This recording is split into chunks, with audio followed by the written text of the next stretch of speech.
যদি চান মা লক্ষ্মীর হাত আপনার মাথার উপরে থাকুক, তাহলে এই সুযোগ একেবারেই হাতছাড়া করবেন না।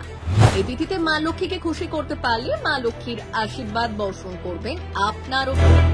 সনাতন ধর্মে পূর্ণিমা তিথিকে অত্যন্ত শুভ বলে মানা হয়, আর তার মধ্যে সব থেকে শ্রেষ্ঠ পূর্ণিমা তিথি তাই দোরগড়ায় হাজির। মোট 12টি পূর্ণিমা তিথির মধ্যে কোজাগরী লক্ষ্মী পুজোর পূর্ণিমা তিথি হল সর্বশ্রেষ্ঠ।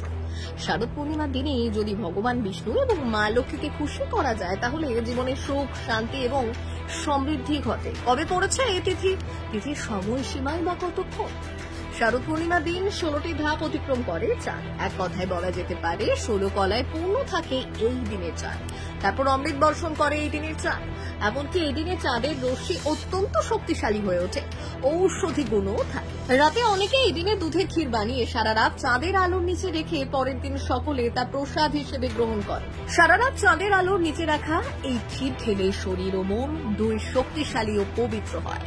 যদি আপনি আর্থিক সংকট থেকে মুক্তি পেতে চান, নতুন করে আর্থিক সচ্ছলতার মুখ দেখতে চান, তাহলে এই পবিত্র কোজাগরী লক্ষ্মী পুজো তিথিতে স্নান সেরে শ্রীহরি ও মা লক্ষ্মীর পুজো করলে ফল পাবেন। পদ্মফুল ও একক্ষী নারকেল নিবেদন করলে দেবী লক্ষ্মী সন্তুষ্ট হন বলে বিশ্বাস। টাকা পয়সা, ধন সম্পদ বৃদ্ধির জন্য কোজাগরী লক্ষ্মী পুজোর রাতে একটি হলুদ কাপড়ে 11টি হলুদ কড়ি বেঁধে মা লক্ষ্মীর কাছে অর্পণ করতে হবে।